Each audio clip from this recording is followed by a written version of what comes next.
పుష్ప పుష్ప ఓ గ్లాస్తో మంచులు తీసుకొని రా.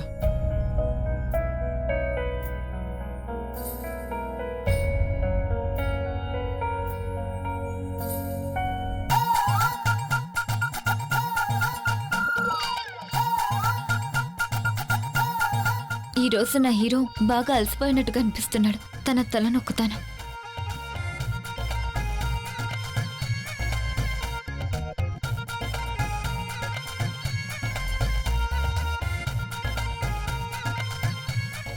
ఇదిగోండి మంచినీళ్ళు. నువ్వా?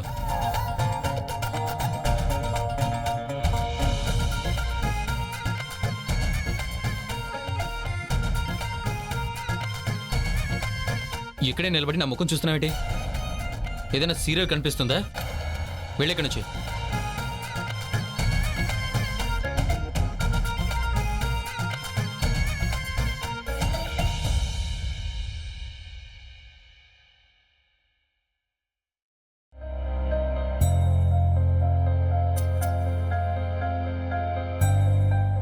ధైర్య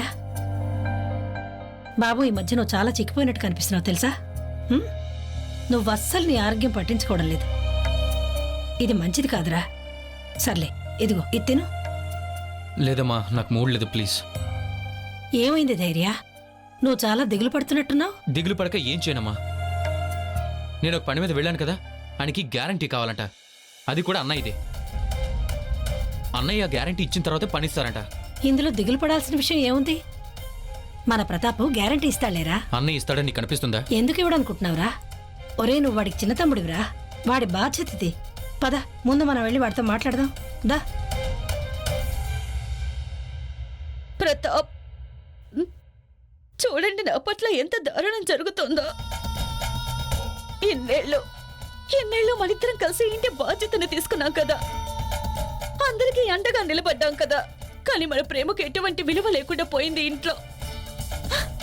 ఆరోగ్యం కుదిరి పడిన తర్వాత అత్తయ్య లడ్డూలు చేస్తున్నారు. కానీ ఎప్పుడు ముందుగా నాకు పెట్టేవారు, కానీ సంతోషికి పెట్టారు. ఇప్పుడు ఆవిడ ఒక్కసారి కూడా ఆలోచించలేదు.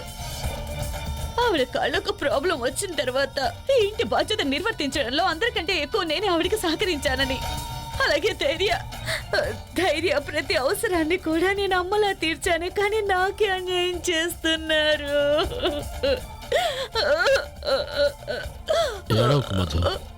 మధు ప్లీజ్. అయినా ఏమాత్రం నీ విలువ తెలియని మనుషుల కోసం నువ్వు ఇలా ఏడవటం ఏంటి? Please control your self. నేను నీకు మాటిస్తున్నాను, నిన్ను కంటతడి పెట్టించిన ఆ సంతోషం మీద ప్రతీకారం తీర్చుకుంటాను మధు. తప్పకుండా తీర్చుకుంటాను.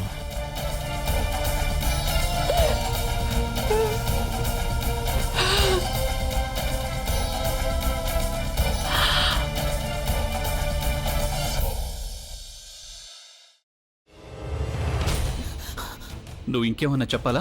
ఇంకేమన్నా అబద్ధం చెప్పాలనుకుంటే చెప్పేయి. నేను చూడాలనుకుంటున్నాను నన్ను మోసం చేయడానికి నువ్వు ఎంత నీచానికి దిగజారగలవు అని. ఎందుకు ఆలియా, ఎందుకు నువ్వు ఇలా చేసావు? నీకు తెలుసు కదా, నానమ్మ తర్వాత నీ ఒక్కదానిని కదా నేను పూర్తిగా నమ్మేది. ఏమన్నావు నువ్వు? ఈ మధ్య అన్నిటినీ మర్చిపోతున్నావా? అది చాలు. వాటిలో ఉన్న శక్తి విషయాన్ని గ్రహించి మనకు వివరిస్తాయి.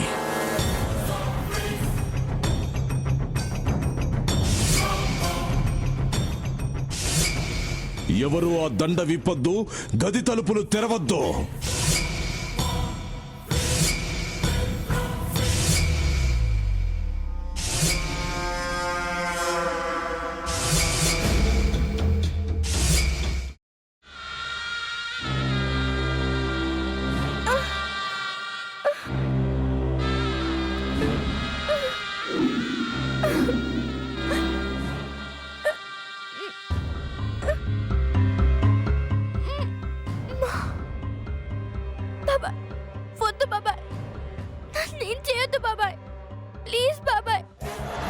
నిజం తెలిసినప్పుడే నా ఆలోచనలో నువ్వు చచ్చిపోయావు.